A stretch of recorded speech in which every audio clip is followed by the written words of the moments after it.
welcome back to another Crime Time Tuesday true crime story with the girl Nicole. I am happy to be back with you guys on this lovely Tuesday afternoon. I would like to say hello to my new viewers and new subscribers, and welcome back to my returning viewers and my returning subscribers. Now today I am bringing you part 2 of my multiple story series on the sad story of Orrin and Orson West. I am glad to bring this part 2 video. I honestly have been so busy lately, and I wasn't sure if I was gonna be able to make time for this video today, but I decided to try and squeeze it in anyway. I hope you guys enjoy my video, and let's get into the story. Now I'm gonna give you a brief recap onto the last video.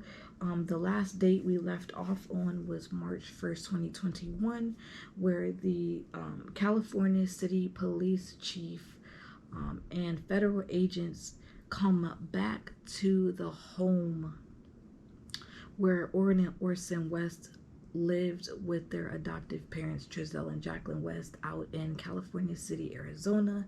But this time they came back with a device, and they were under bright lights, and the device was I guess maybe put into the device was put there, and they sent signals into the yard, into the ground in the backyard of the home, and that was supposed to be to see if anything would be unearthed, but unfortunately there was nothing that had came out of that search, and it led investigators to a dead end in the search for the two missing toddlers, Orrin, which was 4, and Orson West, which was 3.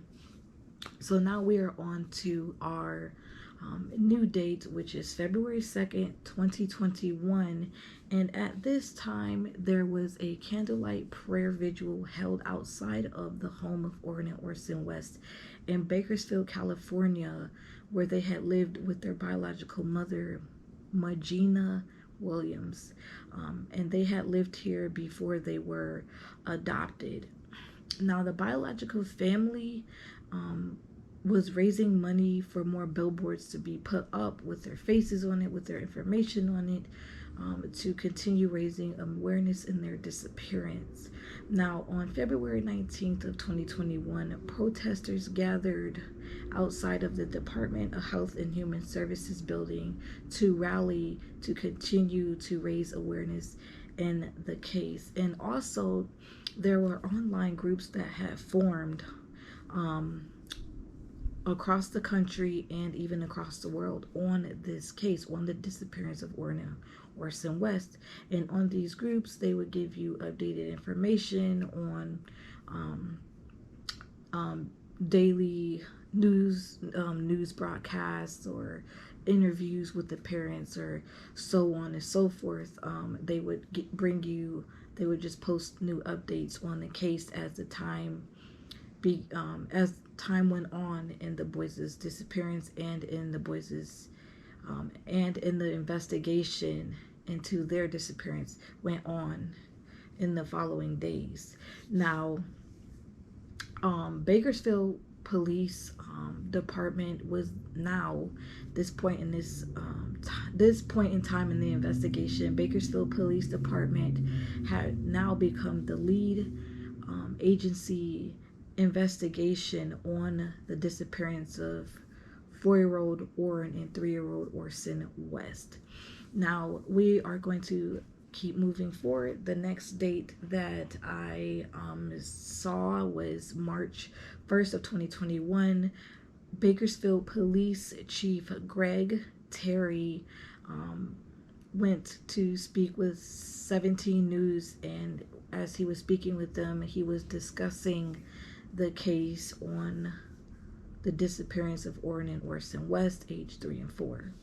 Now we are now on to March 6th of 2021, and at this point the Bakersfield Police and other personnel from different agencies conducted a search in a field in the Cottonwood and East Pacheco Roads area. I hope I'm saying that right. Cottonwood and East Pacheco Roads area.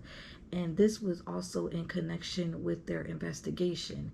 Now, there was obviously, nothing found there, but police were also not giving out any information on what led them to search the field to begin with.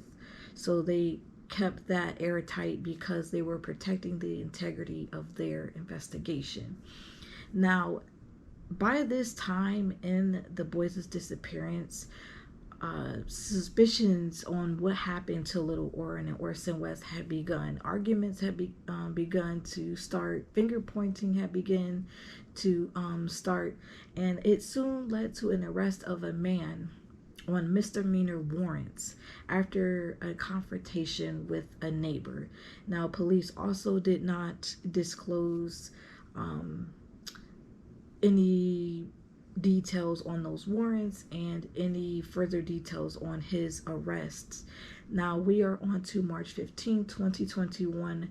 The Bakersfield Police Department confirmed that they had given a search warrant was put out to search the home of the adoptive grandmother of Orrin and Orson West, and this was also in connection in their investigation to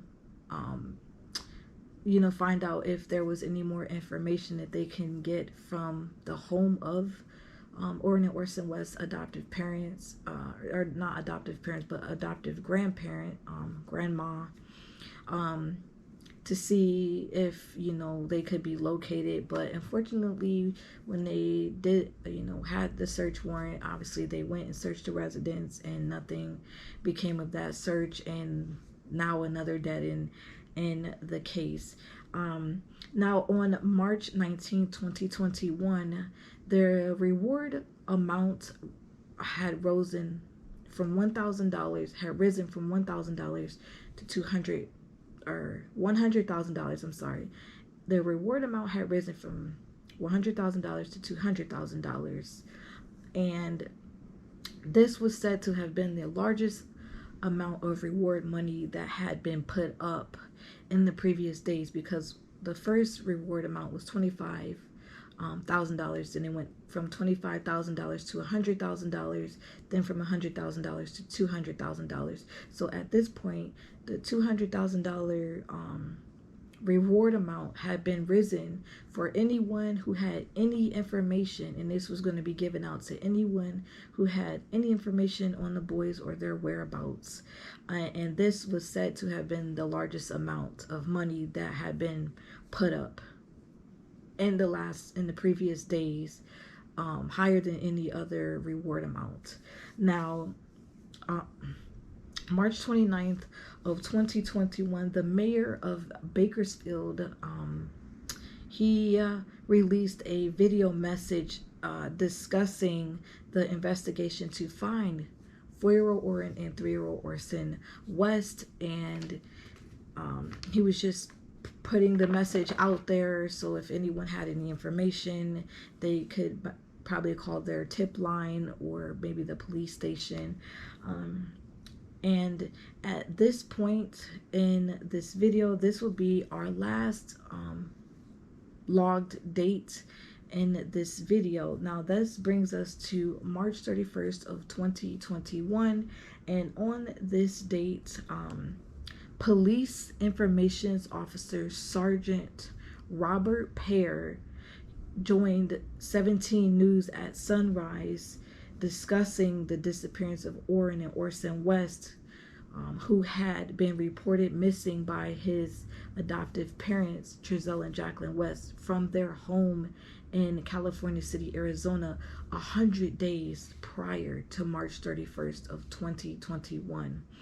Now, this is this just blows my mind, and I am so sad.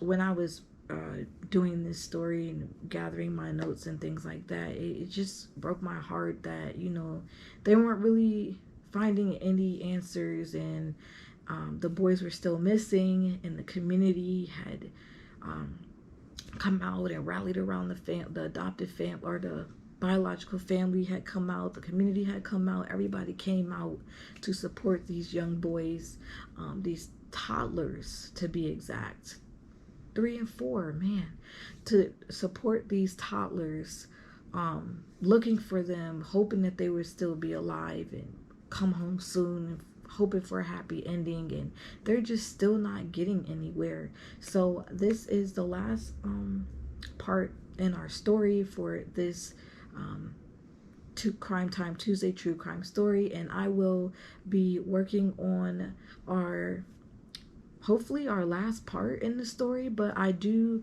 know that I do have some other pieces to put together before bringing you the last video. So this may next time's may or may not be the last video, but I'm hoping to sum it up with pretty soon, and I am just happy to be able to continue this series at a, you know, consistent pace, because I know I've had times in between because I've been dealing with a lot in my personal life and things like that. So I'm glad to be here with you guys today, and I'm saying thank you for coming out with me on this week's Crime Time Tuesday true crime story.